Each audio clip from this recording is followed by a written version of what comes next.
Boa noite a todos. Sejam bem-vindos a mais uma live na TV Foto Bruna. Muito obrigado por vocês estar conosco. Toda semana, toda terça-feira de cada semana nós temos um convidado. E hoje temos a honra e o prazer de receber aqui simplesmente Francisco Carlos Moreira, conhecido como Moreira, aqui na nossa cidade, nascido e criado aqui em Álvares Machado, vai contar toda a sua história, oficial de justiça, uma pessoa muito bem conceituada dentro da nossa cidade. Moreira, boa noite, seja bem-vindo, muito obrigado por você ter aceito o nosso convite para a nossa live, querido. Boa noite a todos, boa noite, Elcio. Eu é que agradeço esse gesto de vocês, no sentido de, como você me disse, né, dessa simplicidade. Eu não tenho muito a oferecer, mas a grandeza de vocês no sentido de achar que eu posso prestar algum serviço com as informações da minha vida, me deixa lisonjeado. Então, eu é que agradeço, né, e que seja tudo de bom. É isso daí. Ô Moreira, nós vamos começar, assim, eu gostaria de saber a sua história para a gente chegar até onde está hoje. Seus pais eram daqui de Álvares Machado? Como que é? Como chegou seus pais lá na... Elcio, eu sou o mais velho, né, do casal Alcides dos Anjos Moreira. Seu Alcides dos Anjos. E Grinaura dos Santos Moreira, falecidos. Grinaura era conhecida por Sebastiana. Ninguém a conhecia por Grinaura. E muitos, os mais chegados, conheciam por Dona Bá. Dona Bá. Dona Bá, né? A minha mãe, ela foi praticamente criada, né, com a Dona Ana e o seu falecido esposo. Ambos eram falecidos, os turcos que residiam aqui, o seu Abdala. Seu Abdala, aqui tudo do Álvares Machado. Se eu posso dizer para você que tive avós, esses foram meus avós. Olha, seu Abdala e a Dona Ana. Dona Ana. Né? Meus padrinhos foram o Salico, que todos conheceram. O Salico, eu conheci seu Salico. Que foi meu professor. A Dona Terezinha, praticamente, que também foi minha professora, né, como tia. Então, eu posso dizer assim para você que fui um agregado dessa família, né? Que maravilha. Tenho meus irmãos, Carlos Alcides, né, funcionário da Sabesp. Carlos Leandro é pastor em Presidente Bernardes. Em Bernardes. Sérgio Luiz é motorista da Jandaia. Sim. Né? Cleide, professora, né? Certo. Lucimara, minha irmã, que veio para ajudar a minha mãe antes de falecer. Sim. Joanice, que mora em Mauá. E depois a minha falecida irmã Cristina, também professora, que eu perdi faz 2 anos. Poxa vida. Né? Então, nasci em 1953, fui criado aqui, frequentava a Igreja Católica, sou católico. Né, estudei no grupo. Você nasceu, né, Nasci aqui em Álvares Machado. Na cidade. Em Álvares Machado, na cidade de Álvares Machado. Sim. Né? E trabalhei aqui, fiz Senai, estudei o Senai. Sim. Fiz mecânico de automóvel. E o meu primeiro emprego assim foi de auxiliar de mecânica na mecânica do seu José Nicásio, falecido e querido José Nicásio. Ele era muito severo, mas era uma pessoa fantástica. Te ensinou muito, com certeza. Ele me ensinou, né? E depois eu saí, fui boia fria também. Foi boia fria. Fui boia fria. E meu último emprego aqui em Álvares Machado foi como forneiro do seu José Biscola, grande amigo. Você grande foi forneiro amigo. Zé Fui Biscola? Forneiro Zé Biscola. Ali. Você trabalhou com o Zé mais ou menos quanto tempo? Ali antes de ir para... Eu saí daqui quando eu trabalhava com ele, em 73. Eu trabalhei mais ou menos 3 anos. 3 anos. 3 anos lá. Foi naquela época em que o biscoito de polvilho, né? Foi assim uma coisa fantástica na região. E ele produzia muito. Eu era o forneiro, encarregado de assar aquilo lá. Você sabe que loucura que era aquilo lá? Assar naquele forno. Era. Então, aí o que que acontece? eu achava que eu tinha possibilidades. Sim. Mas as chances, elas... Eram muito pequenas. Muito pequenas, né? Você tinha que ter, assim, uma família tradicional para você encontrar um emprego no banco, porque naquela época nós tínhamos várias agências bancárias aqui em Álvares Machado, tínhamos vários escritórios de contabilidade. Era uma cidade promissora, mas em termos de oportunidades para pobre, isso eu posso dizer com muita tranquilidade, era realmente muito difícil. E como havia trabalhado como boia fria e que via que quase todas as pessoas de baixa renda trabalhavam aqui na Iocana carregando saco, eu disse para minha mãe, eu não carrego saco. Tá? E um dia veio uma conhecida, como uma parente, acho que foi minha mãe de leite, né? Certo. E ela falou assim, você vai embora comigo. Ela falou, você vai embora comigo. Eu cheguei e falei... Ela era de São Paulo? Ela é de São Paulo. Ela veio e falou, não, você vai embora comigo. Aí eu falei com o seu José Biscola, falei, seu José, a senhora acerta as minhas contas que eu vou embora. Então, seu último emprego em Álvares Machado Foi com o José Biscola, Biscola, meu grande amigo. Grande amigo. Tenho um carinho muito grande por toda a família José Biscolas, né? Conheci os filhos deles pequeno quando trabalhava lá, que hoje são todos pais, né, casados, estão aí. E eu fui para São Paulo, Elcio. Aí mais ou menos você tinha uns 20 anos, né? 20 anos, 20 foi em anos, 1973. 20 anos, é. E aí foi esse menino solto com essa... Eu fui com ela. Porque você ir para São Paulo em 73... Não é a mesma coisa de você ir para São Paulo. Ô, Elcio. Rapaz, o cara sai de Álvares Machado. Hoje Álvares Machado nem no mapa tinha. É uma coisa minúscula. Muita gente não conhece Álvares Machado. Então você ir para São Paulo, a dificuldade era enorme. Mas imensa. Mas o que acontece, Elcio, que eu nunca tinha ido a São Paulo. Eu não conhecia São Paulo. Olha só. Eu conhecia isso aqui, Álvares Machado, as redondezas, Presidente Prudêncio Máximo. Sim. Entendeu? E quando eu cheguei a São Paulo, que eu vi o Tietê, me deu uma amargura muito grande. Quando eu olhei aqueles prédios lá, tudo cinza, eu fiquei, sabe, muito triste, mas muito chocado. Porque você saiu daqui com uma imagem... A nossa imagem é maravilhosa. Não, aqui o que nós temos é maravilhoso. É verdade. Né? Bom, mas eu tenho uma opinião. Eu sou um pouco orgulhoso no sentido de quando decidir fazer alguma coisa, procurar fazê-la, né? E eu fiquei na casa da mãe Jacinta, que foi essa pessoa que me levou lá, né? E com pouco tempo, ela era tecelã nas indústrias Vicunhas. Certo. E ela me colocou lá. Tinha uma vaga lá e eu comecei a trabalhar como maquinista logo de cara, porque eu já tinha 8ª série, né? Então cheguei lá e já fui maquinista, né? Ali para mim foi um trabalho, olha, um trabalho assim de fazer nada, porque você ficava só acompanhando a peça de tecido que passava por uma calandra, que era um cilindro aquecido a vapor, e se você tinha que só tomar cuidado um pano xadrez para ele não entortar. Eu não fazia mais nada. Para quem estava acostumado a suar aqui em Álvares Machado, trabalhar Era uma mão com açúcar. Era uma mão com açúcar, né? E depois de um certo tempo, eu não quis também incomodar, ficar morando na casa dela. Então fui para morar numa pensão no São José do Belém. Sim. Né? Era uma pensão barra pesada, viu, Écio? Porque as condições eram... Mas tinha um povo lá, barra pesada, rapaz. Os caras, eles jogavam... Aí brigavam, a polícia entrava lá naquela pensão, a dona da pensão acompanhava e falava assim, esse não, que era eu. Olha só. Esse não. Mas é o seguinte...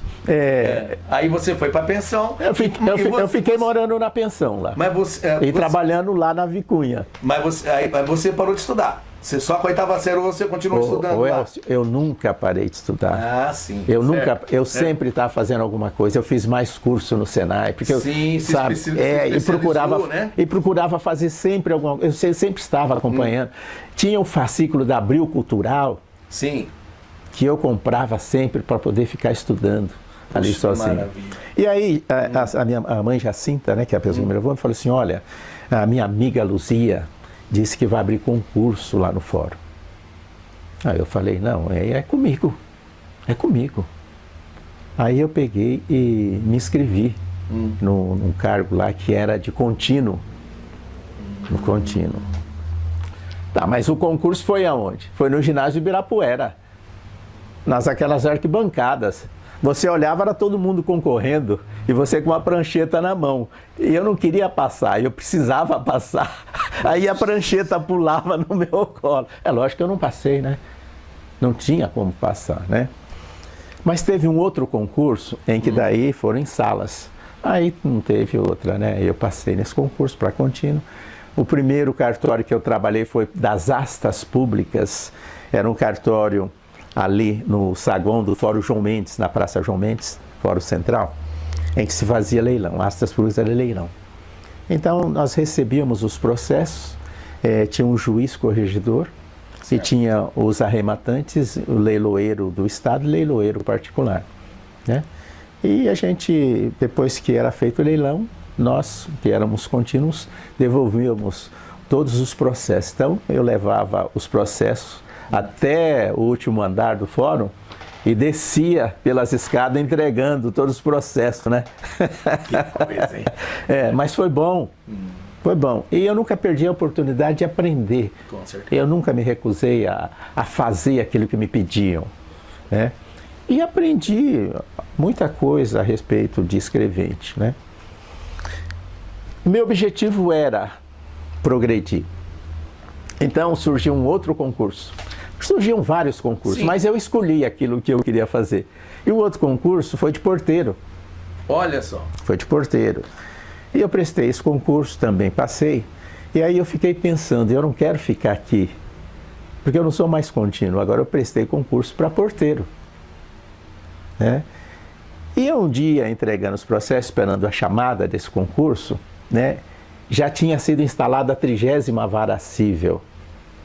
E na 30ª Vara Cível, o juiz titular era o Dr. José Pacheco, um juiz, assim, bastante severo, mas bastante, vou dizer assim, humano, né? As pessoas tinham medo. Justa, exatamente. Uma pessoa justa. E eu peguei, dei um estalo, eu pedi licença, entrei, conversei com ele, falei que gostaria muito de trabalhar com ele. Ele chamou o escrivão. Você falou para ele? Falei. Tá certo, falei. Tá. Ele chamou o escrivão fez um ofício para quando eu fosse nomeado, para que eu fosse lotado na 30ª Vara Civil. E isso aconteceu. Olha só. Aí eu trabalhei só com o juiz. Eu era funcionário do juiz, eu apregoava as partes para elas adentrarem a sala de audiência, entendeu? Pegava os processos que o juiz já haviam despachado, entregava para o cartório e ficava à disposição dele. E aproveitei para estudar. E o conhecimento que aprendeu com o homem? Juiz desse gabarito. Exatamente. E eu tive, assim, muita ajuda no sentido de aconselhamento de um outro juiz, doutor Aníbal Matias, que era de Campinas, que ele falava: Francisco, não para de estudar. Que ele chegava, eu estava estudando, entendeu? Aí eu parava para atender ele e tudo ele me pedia, por favor. É uma pessoa que eu não posso esquecer o nome, eu sou ruim de memória, Elcio, mas tem certas pessoas que você não tem como esquecer o nome. Isso se chama gratidão. Exatamente. Isso se chama gratidão. E aí eu via, né, os escreventes passando, todo muito chique, eu falei: isso aí é muito bom, eu também quero. E eu comecei a prestar concurso, né? A minha esposa já estava grávida do meu primeiro filho, Francisco, e no primeiro concurso eu tinha levado ela lá no Hospital do Servidor, ela estava com as pernas inchadas demais, aí eu tinha que fazer essa inscrição e eu fui lá pegar a fila, daí me conheceram e me viram lá com ela, falaram: não, você vai fazer a ficha porque ela não pode ficar. Deu um problema danado isso, deu um problema danado, e no fim eu não passei nesse concurso, mas eu continuei insistindo, até que eu passei no concurso de escrevente, né? Certo. Eu fui trabalhar na seção ordinárias e sumaríssimas, e o primeiro trabalho que me deram era o mais difícil, sabe, Elcio? Você tinha que fazer edital, remeter o edital, então você tinha que datilografar no espaço 1 aquela letrinha, e você tinha que saber qual que era o despacho que você tinha que fazer e qual que era, se havia mudado de advogado ou não, tal. E quando você errava, você tinha que fazer tudo novamente, porque se não pode sair uma publicação, não pode sair uma publicação errada de maneira nenhuma também. Mas até que eu aprendi, eu entrava 1 hora mais cedo. E aí mas tinha que estar ligado, porque olha, as informações eram muito difíceis, né? Muito difícil. Mas eu entrei 1 hora mais cedo para poder pegar, falei, não, para eu poder dar conta. E aí eu dei conta, daí pronto. Depois que eu dei conta, daí a minha chefe começou a me passar processo para eu trabalhar por número, né? Então passava para uns outros escreventes e eu tinha um certo número de processos para poder trabalhar neles. E depois de um certo tempo, ela passou também a confiar. E começou a delegar mais para você. Me delegou, junto com um colega, a substituição durante o tempo em que ela estava de férias. Então, eu respondia por 15 dias e ele 15 dias. Só que eu não tinha faculdade. E ele fazia o Mackenzie. E aí começou a surgir aquelas coisas que você sabe, né, que acontece. Coisa natural. Uma coisa. Mas não me desanimou. Mas eu tinha, tenho muitos amigos queridos que começaram a insistir, você vai fazer faculdade também? Mas como eu vou fazer faculdade, cara? Casado, com um filho, um salário pequeno. Antes da gente chegar na faculdade, você estava morando na pensão. Não, nessa época eu casei em 78, Elcio. Certo. Eu casei. Aí você conheceu sua esposa, casou em 78. Sim, o Elcio. Antes da gente chegar na faculdade. Eu sou casado com a Maria Aparecida Rosa Moreira, ela é natural de Pompeia. Pompeia, perto de Marília. Exatamente. E ela também foi com a família para São Paulo, né? Passar por aquela vida dura. E a gente se conheceu nessa empresa, na Vicunha. Na Vicunha. E aí nós começamos a namorar. Certo. Ela morava na Penha e eu morava em Sapopemba. Era totalmente distante. Distorcido o lugar. Elcio, a coisa é assim, né? Você casado, né? Você não faz certas coisas, mas sem casar você faz cada coisa, cara, que depois você fala, eu fiz isso. Pô, mas eu saí lá de Sapopemba meu Deus do céu, mas eu fiz. E graças a Deus fiz. Né? Mas quando nós começamos a namorar, eu disse a ela, olha, eu sou de Machado e eu pretendo voltar. Se você aceitar, né, a gente continua o namoro. E continuamos o namoro, né? Então casamos em 78. Agora, dia 20, fizemos 41 anos de casado, 20 de abril. Casamos num dia de semana, porque era casamento de pobre, não tinha para ter muito convidado, você está entendendo? A vida aqui em São Paulo é muito corrida, não dá para casar fim de semana. Situação, olha isso. Mas é verdade. Foi isso aí, Elcio. Aí alugou uma casa, foi lá morar e seguiu a vida. Alugamos um quarto e cozinha, banheiro do lado de fora. Olha só. No Jardim Três Marias, Zona Leste. Sempre morei na Zona Leste, né? Mas fomos felizes lá. Então, já casado, 78, esperando lá o meu filho. E meu primeiro filho nasceu lá. Todos os três nasceram. Meu filho Francisco, infelizmente, há 6 anos eu perdi aqui, né? Vítima de câncer, né? E o Guilherme, casado com a Vanessa, que tem a minha neta maravilhosa, a Luísa. Imagina. Né? E ele é de Alves Machado também? Não, todos nasceram. E segue vida em São Paulo? Não, são daqui, nasceram aqui. Desculpa. E o Lucas Antônio Rosa Moreira, casado com a Tainara, né, que mora em Presidente Prudente. As minhas anoras que eu amo e adoro de paixão. Sua filha, né? Sim, e a minha neta e meus filhos, né? O Elcio, a questão de mudar de São Paulo para Machado foi o seguinte: coloquei na minha cabeça que eu não podia esperar meus filhos aprender a tomar ônibus para sair, porque depois eu não teria mais controle. Então, eu vim para cá quando meu filho mais velho estava com 10 anos. Entendi. O mais novo era, sabe, pequenininho. Então, nós viemos aqui. Mas, porque se você deixa a raiz lá... Não, mas depois que eles aprendem, eles não querem mais sair de lá, não é? Então, já tinha esse objetivo. Com a compra do meu terreno, logo depois que eu casei, aqui foi logo teve loteamento do Jardim Raio do Sol. Do Raio do Sol. Aí você veio passear aqui. Veio visitar meus pais. Sim. E aí o loteamento, eu comprei um lote e deixei aí. Né? Porque eu já tinha o objetivo de vir para cá. Né? E ficou aí, né? Então... Aí nós paramos lá. Nós paramos agora na... você contou a história com a sua esposa. Da minha esposa, Beleza. Maria Aparecida Rosa Isso. Moreira. Aí você pegou aquele negócio, vamos fazer a faculdade? Vamos fazer a faculdade. Não tem condições de fazer a faculdade. E o pessoal, não, você vai fazer, continua aí. Não, você tem que fazer faculdade. Eu falei, mas eu vou fazer faculdade? FMU, não tenho dinheiro. Vou prestar vestibular, como é que eu vou ter condições de me preparar para um vestibular para entrar numa São Francisco? Mas nem pensar, não, mas tem. Você vai fazer vestibular, para esse vestibular lá em São Bernardo, lá tem uma faculdade muito boa, que tem subvenção da prefeitura, tá, tudo bem. Então fui lá. Mas chegou lá, não deu para ficar. O pessoal que eu vi lá não tinha nada a ver comigo, Elcio. Não tinha. Além do mais... Eu morava lá no Jardim das Três Marias, eu tinha que tomar ônibus até o Parque Dom Pedro, né? Subir até a Praça da Sé. E depois, quando saísse, eu ia ter que tomar um ônibus para ir para São Bernardo, e depois voltar para o Parque Dom Pedro.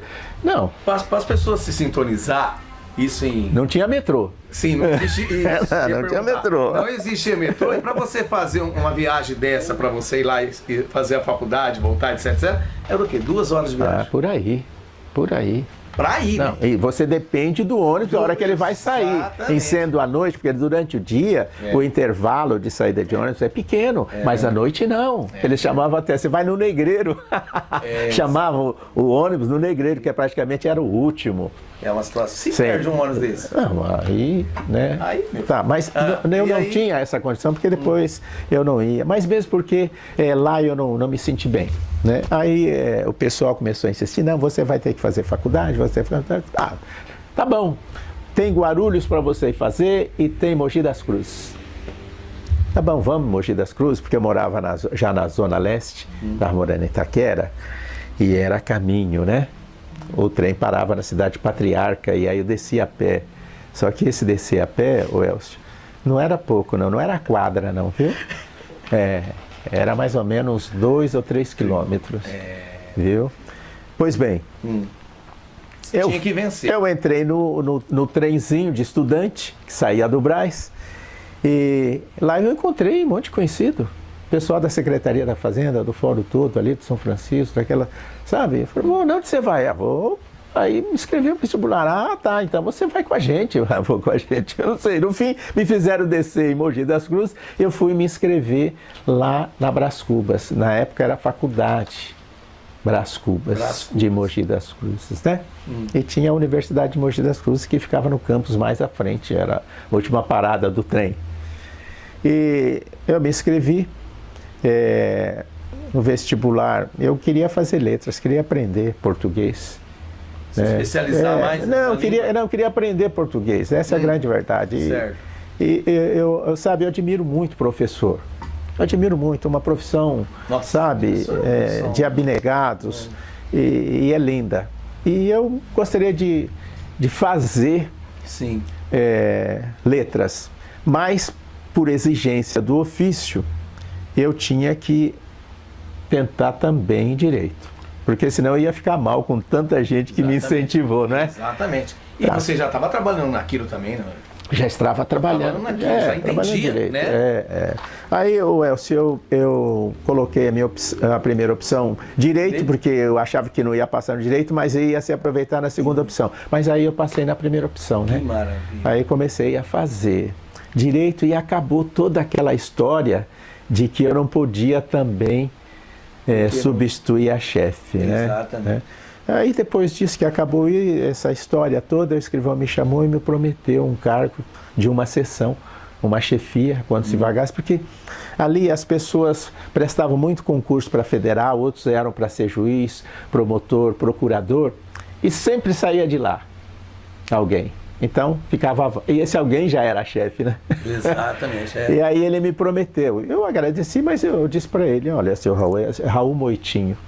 né, a quem eu devo muito, que me ensinou muito, sabe? Raul Moitinho. Raul Moitinho. Ou não? Não sei. Eu sei que a minha chefe, a minha mais. querida chefe, a Maria José, ela entra em contato comigo até hoje. Eu adoro a Maria José, minha amiga. O seu Raul, eu não tive mais notícia dele depois que ele se aposentou. Ele prometeu a chefia, eu agradeci. E aí eu achei que estava na hora de eu sair, porque cargo de confiança é complicado. É verdade. Cargo de confiança é complicado.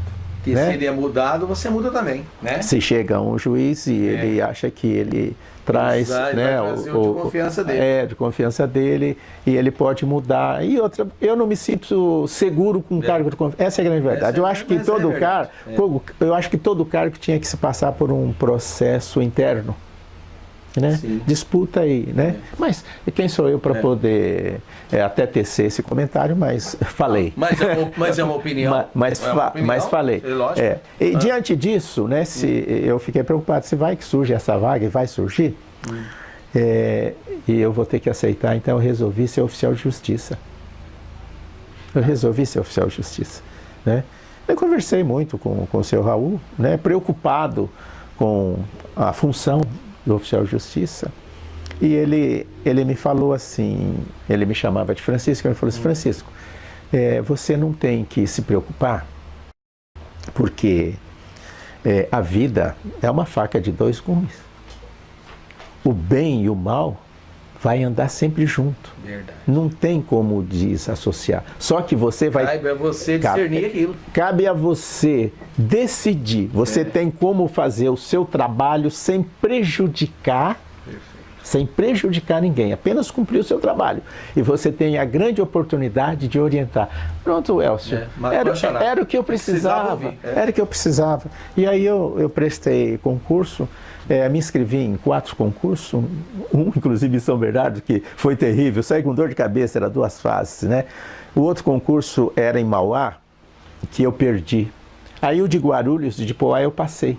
Aí eu optei por qual que ficava mais perto da minha casa, qual que era a comarca menor. E eu optei por Poá, né? E fui trabalhar em Poá, né?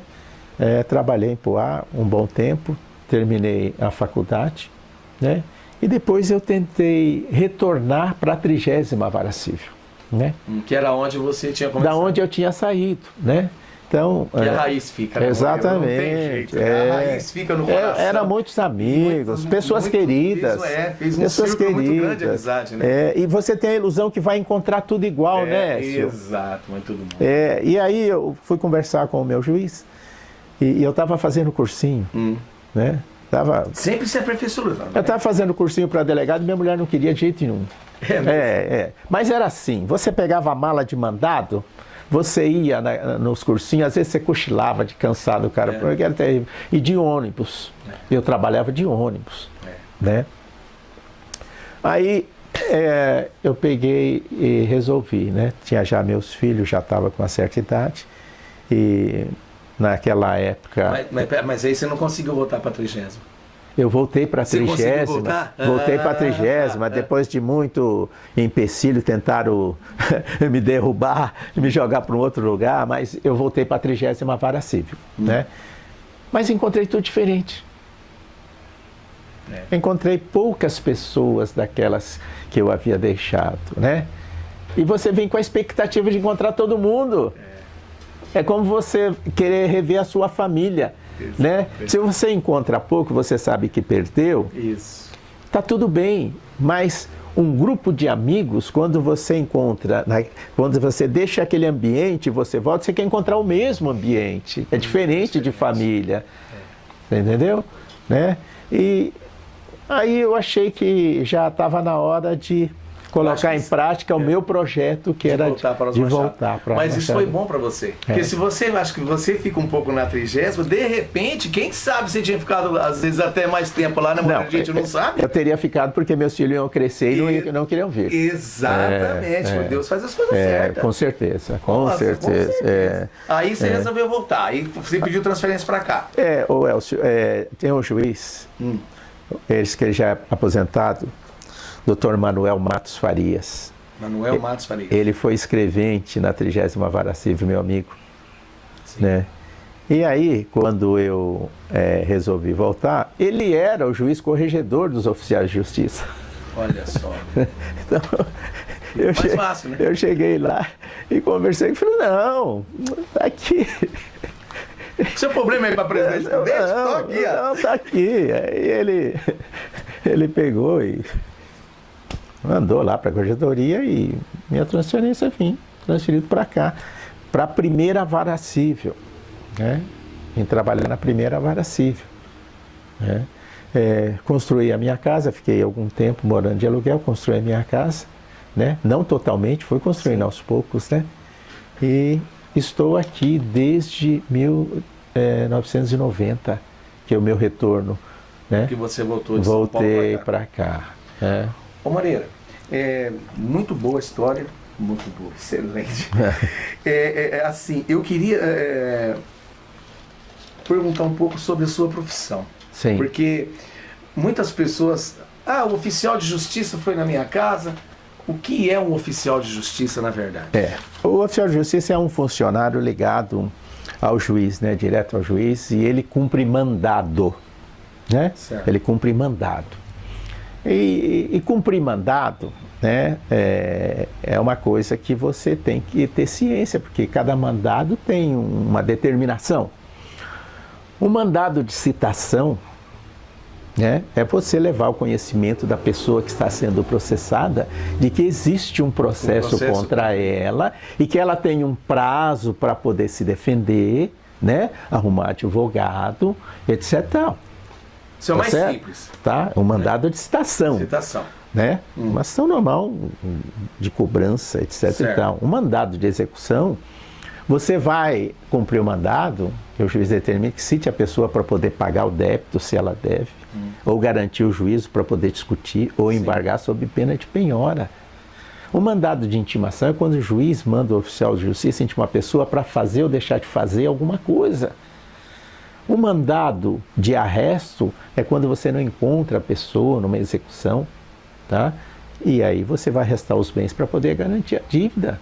E a pessoa é citada por edital, etc. e tal. Quer dizer, são vários atos que o oficial de justiça cumpre. O mandado de arresto também tem outro desdobramento, que não é só isso.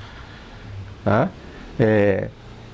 As pessoas não entendem que o oficial de justiça, quando chega para citar, que está levando o conhecimento, está garantindo o direito dele se defender.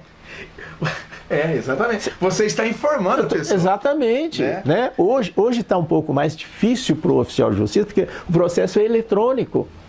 Então a pessoa, o oficial de justiça, ele vai com o mandado, com as advertências, mas ele leva uma senha, entrega uma senha para que a pessoa que está sendo citada, tá, ela entre no site do tribunal com aquela senha e fique sabendo de tudo que está ocorrendo contra ela. Então hoje para nós, oficiais de justiça, ficou um pouquinho mais difícil, porque num processo, por exemplo, de uso capião, né, em que há o interessado, ele não está sendo processado, né? Por exemplo, o vizinho lá, você tem uma propriedade que você não tem escritura e você, para regularizar, entra no pedido do capião. A determinação que você cite o vizinho da direita, da esquerda, o dos fundos, e tem a prefeitura, e tem o Estado. Tá? Aí quando você chega lá no vizinho, lá para poder... Ele é o interessado. Para dizer para ele que existe um processo de uso capião, ele já acha que é um processo contra ele, que ele não deve nada, e aí é complicado, porque você já não tem mais todas as peças do processo para poder dizer para ele, assim, com clareza, e mesmo quando tinha, também era difícil. Tá?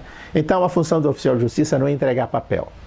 Se tem algum oficial de justiça que simplesmente deixa algum recado lá ou na caixa, esse não é oficial de justiça. O oficial de justiça, ele tem que cumprir a determinação do juiz com intimação pessoal. Também, né? Exato. Não, ele não é obrigado a assinar. Não é obrigado? Não, ele não é obrigado a assinar. Mas você tem que entregar. Eu tenho que vê-lo entregar. Se ele quiser receber, bem, se ele não quiser, ele recebeu.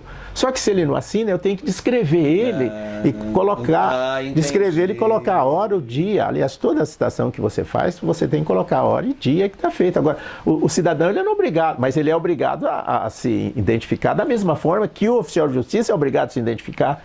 Sim. O oficial de justiça é obrigado a se identificar. Então, ele não é obrigado a assinar. Ele não é obrigado a assinar. Ô Moreira, rapaz, eu acho que você já passou por várias situações. Você já passou por alguma situação da pessoa, sei lá, tentar te agredir, alguma coisa desse tipo? Já passei. Por incrível que A pareça. pessoa te humilhar. Não, isso é normal. A humilhação é normal. Verdade, a humilhação é normal. Não vamos dizer para você que isso é corriqueiro, mas já entrou na minha normalidade. Porque, né? Se bem que hoje sou muito mais conhecido, sou bastante conhecido. Então, Sim, existe um respeito, mas de vez em quando tem algumas coisinhas que saem fora do eixo. Mas com a questão assim de que você está falando, eu passei por uma situação meio complicada, né? Porque você sabe, essas questões que envolvem família, esses conflitos familiares que chegam até o judiciário, quando chega na mão do oficial de justiça, ele corre um certo risco. corre, né? Ele corre um certo risco, né? E numa das ocasiões em que eu fui cumprir um mandado, aliás, era um mandado simples, porque eu tinha que procurar a pessoa para uma audiência de justificativa para o dia seguinte, né? Porque o meu juiz muito cauteloso, né? Ele, antes dele dar uma determinação, dele determinar, ele fazia uma audiência justificativa e a gente saía correndo atrás. E eu fui lá para o lado do Sete Copas para procurar a pessoa, porque a pessoa tinha pego lá o neto, né? Foi pego lá o neto e levou embora. Olha só. E a mãe entrou lá com pedido lá, né? E o juiz queria saber isso. E eu fui lá, e o que aconteceu? Eu não encontrei a pessoa, encontrei o padrasto dessa pessoa, né? E aí ele me falou alguma coisa no sentido de homem, e eu retruquei dizendo que era também homem, e ele estava com enxadão, e ele veio com enxadão. Puxa, que situação. Ele veio com enxadão, veio e eu fui me afastando, tinha uns pés de manga, era um pasto, era uma zona rural, e eu só tinha aqueles pés de manga lá para poder me abrigar, proteger, né, me proteger. Mas aí a mulher dele entrou, agarrou ele, né? E eu consegui sair, e eu estava com a autora no carro, que era a que levou, estava no carro na estrada lá. Aí eu fui, chamei a polícia, depois fomos lá e a polícia levou ele lá para fazer o boletim de ocorrência. Mas me deu um trabalho danado, esse desdobramento aí. Sempre acaba dando. Se for puxar lá, eu tenho um monte de coisas que eu chamei a polícia para esses casos de desacato, de ofensa. Isso tem muito, tem muito. Então, esse foi um caso terrível. Em que eu agradeço a Deus, Elcio, de não usar arma e nunca querer usar arma. Você sabe por quê? Porque essas pessoas, elas são de bens, elas perdem a razão, mas eu não posso perder. Exatamente. E eu não posso reagir para depois eu ficar sofrendo. Eu sou uma pessoa que eu fui criado na igreja. Então, o valor da vida é inestimável. Você tem aquele momento que você perde a razão, mas depois quando você volta a si, a sua consciência pesa e dói. E não tem dor maior do que a dor da consciência, Elcio. Pô, não tem dúvida. Não tem. A dor muscular, ela passa, é passageira. Você até esquece, mas... Você pôr a cabeça no travesseiro. Exatamente. Você olhar para o seu filho, para sua esposa. Exatamente. Para o seu vizinho, para todos, né? A pessoa... Não, do Moreira eu não tenho o que falar. Pô, isso é muito gratificante. Pô, né? E já aconteceu, Moreira, né? Lógico que você não vai citar nome nada, de você fazer de uma recepção agradável, que você de repente, puxa, eu vou nessa bucha aqui. Rapaz, mas eu vou nessa. Isso aqui é bucha. E você chega lá e você fala, puxa vida, a pessoa te recepcionar. Porque existem as coisas boas, as coisas ruins, mas existem as coisas boas também. Ô Elcio, eu vou te contar uma porque coisa. Eu acredito. Eu vou falar para você assim. É difícil você ter essa recepção aí. É difícil. No seu caso. É difícil. Mas aconteceu um caso assim, Elcio. Tinha uma senhora viúva que ela entrou com uma ação de despejo e era muito difícil para poder citar esse inquilino. Era muito difícil.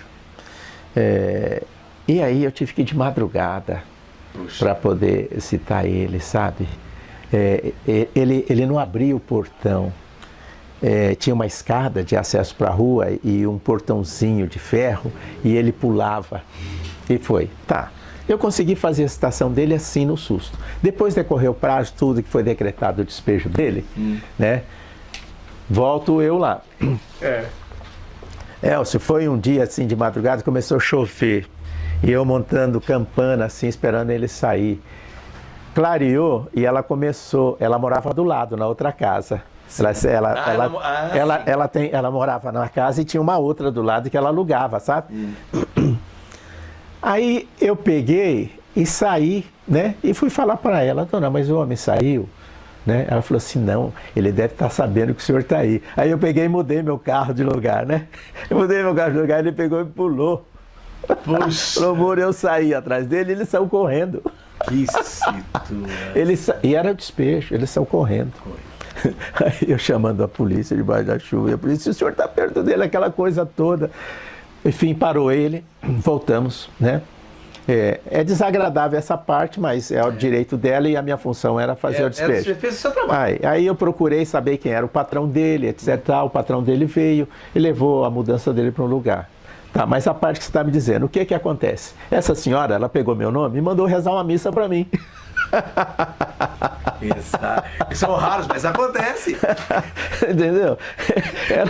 Por que ela vai dizer? Essa mulher rezou tanto. Ela rezou tanto, ela pediu tanto pra Deus. Manda o anjo, você foi o anjo dela. Ela pegou e pediu meu nome e mandou rezar. Mas eu tô vivo, você não vai mandar rezar. Mas enfim, tá bom, melhor vivo, né? Do que morto, né? Então, eu acho assim que... e essa foi uma que eu não esqueço. E que eu fico agradecido a Deus, né? Às vezes eu vejo esse senhor, depois teve outros processos contra ele, mas aí ele já entendeu. E eu comecei a conversar com ele também a respeito dele. Né? Eu acho que ele ficou meio desorientado com alguma coisa, e ele começou a andar lá para cá e já não cumpria mais com as suas responsabilidades, né? Isso aí causa mal para o outro, né? Exatamente. Quando a gente deixa de cumprir com a nossa responsabilidade, ninguém vai ser prejudicado, né? Alguém. E a gente não pode, mesmo inconsciente, a gente causa um certo mal, mas é melhor sempre se prevenir, né? Mas esse foi um caso assim que eu me lembro, né? Porque eu achei bom ela ter mandado rezar uma missa para mim, né? Eu vivo. Com certeza. E eu preciso fazer duas perguntas para você. Que nós viemos conversando. E a gente chegou nessa história. Sim. Você não me contou um pouco da sua mocidade. É verdade, né? O que tinha de diversão nessa juventude? A chamada falou disso. Eu acho que os meus amigos, né, daquela época que estão vivos, que estão me vendo, eles vão se lembrar das brincadeiras dançantes que nós fazíamos em julho. Em julho? Eram as férias, né? Férias escolares. Verdade. E nós fazíamos brincadeiras dançantes nas casas, Elcio. Sim, eu sou dessa época. Teve uma época que nós começamos no Beco São Vicente, descemos a Campos Sales, fomos sair lá na estação, nas casas de estação. Cada dia numa casa. O José, ele tinha uma sonata, uma sonata, aquela sonatinha azul que ele tinha, levantava a tampa e a gente fazia a brincadeira dançante nas casas. O problema, sabe o que era? Era aquela música que tocava. Mon Amour, Getame, que daí acabava a festa. Os pais chegavam e já acabava a brincadeira dançante. Exatamente. Mas era bom, porque... Ontem eu comentei com meu filho, rapaz. Eu fui ouvindo umas músicas dessa aqui e falei, essa época que era boa, meu filho. Contei essa história pra ele. Mas muito bom, e a molecada não tem isso. Então, nosso divertimento, aliás, a nossa juventude, assim, foi baseada nisso.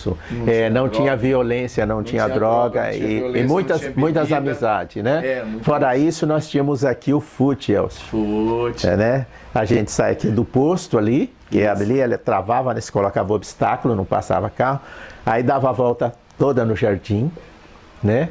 As meninas de braço dado, os rapazes ficavam no meio fio, todo ali, ó, de braço cruzado e tal. E eu sempre estava andando lá com o povo, né? E eu nunca parava, tal, conversava, mas estava ali comendo pipoca, conversando. E tinha música, viu? Tinha um som ali. Som, né, e se oferecia ali música e tal. Música, tinha o Cine São José, que eu nunca tinha dinheiro para assistir filme ali. Ah, sim. Tinha um cinema? Tinha um cinema? Tinha cinema também. Não, onde era o... Não, onde é o prédio. Ali tinha o Cine São José. Tinha o Cine São José. Poxa, isso eu não sabia, não. Pois Cine São José. Então, essa época, além das sorveterias, eu acho que os melhores sorvetes eram os de Álvares Machado. Aqui nós tínhamos o Chichiro, lá tinha os irmãos lá, sabe? Sim. E era uma coisa assim, para nós era fantástico. O duro era outro dia, o domingo, segunda-feira, quando você tinha, ou ia trabalhar na roça, ou ia lá ser o forneiro, mas você ficava ansioso esperando o sábado e o domingo. Próximo final de semana. Porque o sábado e domingo tinha fute, tinha brincadeira, e as férias de julho, durante a semana, a gente tinha brincadeira dançante. Fora isso, a gente frequentava a igreja, grupo de jovens, né? Tudo que tinha, né? Chegou onde eu queria. Eu vou te fazer 2 perguntas. Para nós encerrar, que o nosso horário já está morrendo. Sim. Eu quero que você participou do coral. Sim. Daqui da Igreja de São José. Eu quero que você explique para mim quanto tempo você fez. E quero que você fale de uma pessoa que eu acho que você tem muito estima e carinho, que é o Garril. O Elcio, eu entrei no coral através do Garril. Eu estava no ginásio quando eles vieram convidar quem tinha interesse em participar do coral. E aí o Garril fazia o teste, ele estava no órgão para saber o tom de voz cada um e colocava. Então, até 73, enquanto eu estive aqui, eu participei do coral. Olha que maravilha. Entrei na época dele. A gente tinha um grêmio aqui, nós tínhamos uma salinha, era o Muniatsu, que era quem coordenava, que depois que a gente saía lá da missa, a gente vinha, se encontrava aqui, jogava ping-pong nessa sala, ouvia música e umas coisas que me marcou muito quando eu estava em São Paulo, é que a gente ouvia muito Som Batô. Não sei se você já ouviu esse grupo, se chama Som Batô, até que eu até encontrei depois do disco. Se tocava muito aqui. Então, foi uma época assim, bastante importante na minha vida participar da igreja, que eu sempre participei, mas principalmente participar do coral durante o tempo que eu estive aqui, até 1973. Né? Depois que eu voltei, fui convidado e eu fiquei algum tempo, sim. Mas sim, depois que eu voltei, eu fiquei algum tempo, mas depois eu saí. Né? Você gosta de cantar também, né? Você dá suas pitadas, né? O Elcio, eu gostava muito, eu e o Tião Sebastião, né? Que ele toca e canta muito. Né? No tempo que eu morava aqui, eu frequentava muito a casa, é muito meu amigo. E a gente cantava, nós dois, a gente cantava. Eu gostava. Você cantava? Eu cantava tudo, né? Tudo, né? Naquela época você cantava tudo. Você gostava de música inglesa, você gostava do Roberto Carlos. Era essas coisas, né? Roberto Carlos, o Gerry Adriane, e vai por aí afora, né? A gente, né? Era assim. Né? Era tudo simples, mas era muito bom. Muito gostoso demais. Nossa, sei muito bem que você está falando que era bom demais. Nós tínhamos as quermesses no sítio, né? que eu gostava muito. Poxa, as quermesses do sítio. Isso, o Machado é rico, só que ele tem que desenterrar essa riqueza, né? Porque está se perdendo muita coisa importante, né? Mas não é só Machado, não, viu? Acho que é geral. Acho que as coisas tomam um ponto que... Você sabe o que eu vou te falar. Eu não sei, mas as pessoas... tudo na sua vida que você fez, quando você entregar os papéis pro pessoal, intimação, essas coisas nada toda, a educação era muito diferente. A gente que é pai hoje, eu tô falando isso porque eu tenho filho também, mas os filhos são diferentes do que a gente era. É uma coisa impressionante. E hoje, a gente, eu chamo uma pessoa de senhor hoje, é você. As pessoas chamam você. Não existe um respeito. É diferente, parece que isso saiu do currículo da pessoa para você falar. Eu não sei de onde que é isso. É uma geração que veio e eu tenho certeza que você sofreu muito com isso. De quando você estava em São Paulo, hein? Sim. Eu acho que você sofreu muito menos lá do que quando você foi entregar para pessoas mais jovens. Ou eu estou enganado? Eu estou falando besteira. Aqui as pessoas... eu acho que São Paulo, as pessoas, apesar de que se propaga toda a violência, mas as pessoas são muito mais solidárias, ô Elcio. Verdade. Porque Olha só. a maioria toma ônibus. Você conhece as pessoas do ônibus, de metrô, etc. Tal. Verdade. Aqui, a maioria das pessoas que tem um poder de aquisição, ela tem o seu carro, ela se acha mais importante do que as outras. Então, para você trabalhar como oficial de justiça, dependendo de quem você é, no meu caso, você tem que tomar muito cuidado. Porque a prevenção contra você já existe. Eu não estou falando de preconceito, porque daí ficar falando besteira, mas a prevenção contra esse que está batendo na minha porta... E a sua cor negra, às vezes, te atrapalhava um pouco. Porque já veio o oficial de justiça, o cara já tá azedo, o cara negro ainda. Eu imagino que você já ouviu na sua vida. Eu já passei por situações difíceis, mas hoje já tiro de letra. Lógico. Eu não sei se eu fiquei um pouquinho mais assim, menos simples, porque as pessoas, elas confundem a simplicidade e humildade. Elas confundem. Tá. Mas com questão de respeito, hoje, Elcio, eu quero te dizer o seguinte, não só essa coisa, né, de as crianças não chamarem mais os pais de senhor, mas o mais importante, Elcio, que eu achava e que eu sinto falta, é que toda vez que eu via o meu pai, ou a minha mãe, ou alguma tio, bença mãe, bença pai. Se visse eles 10 vezes, bença mãe, bença pai. E o que eles respondiam? Deus te abençoe. Exatamente. Tá? Então, você se sente assim abençoado por aquela pessoa que te ama. Não que ela, mas ela está intercedendo a teu favor, pedindo para Deus para te abençoar. E isso para mim é muito importante. Então, tia que eu tenho, ainda hoje, eu com 65 anos... Quando encontro, é benção tia. Eu também. Para minhas filhas, benção para todas as meus tios. Então, é verdade mesmo.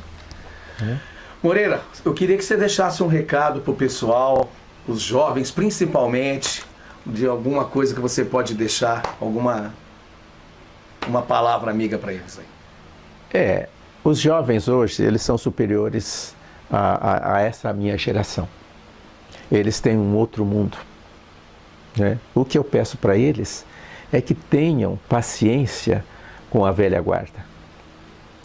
O desenvolvimento ele chegou muito rápido e eles já nasceram com entendimento. Exatamente. E nós, até conseguirmos entender o controle de televisão, já era, e eles já sabem tudo. Já nasce sabendo. Hoje você é obrigado a comprar um celular, ficar perguntando como é que faz, e não vai aprender nunca, mas eles já sabem tudo e já estão esperando. Então o que eu peço para os jovens, queridos jovens, tenham paciência com a velha guarda, porque o mundo é de vocês, nós estamos aqui, né? Merecemos estar, evidentemente, né? Porque se não tivesse toda essa geração, não teriam os jovens. Né? Então eu acho que é isso que eu tenho que pedir. O resto que sejam todos felizes, né? Tendo discernimento nas atitudes. Exatamente. Né? Eu acho que a primeira coisa que o ser humano tem que fazer, antes de tomar qualquer atitude, é pesar. Se a sua atitude ela é benéfica para outra pessoa, com certeza vai ser para você. Mas se ela for maléfica para o outro... Não faça, poxa. O retorno vai ser inevitável. Exatamente. Né? Então, a benevolência, a paciência, a humildade, isso faz qualquer pessoa grande, tanto jovem como velho, porque também tem velho também que, pelo amor de Deus, né? Aqui não vamos também, né? Mas é isso aí, Elcio.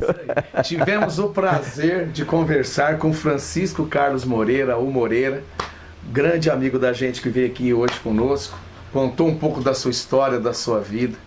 Moreira, Elcio, muito obrigado. Deus te abençoe, você, a sua família, sua neta, amém. Todas as pessoas que estão ao seu lado.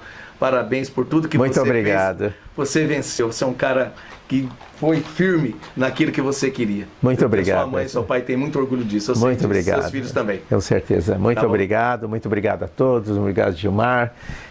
E obrigado a todos que estão assistindo ou que vão assistir. Né? E se houve algum equívoco, eu aqui me penitencio, né? E estou aí né? Sempre que for solicitado para alguma coisa, estando dentro das minhas condições, estou a dispor. Muito obrigado, Moreira. Pessoal, é isso daí. Terça-feira, nossa live, terça-feira, dia 30 de abril, vamos estar aqui com o maestro Carlos Rogério, da banda de Álvares Machado. Ele vai contar a história dele, vai contar a história da banda.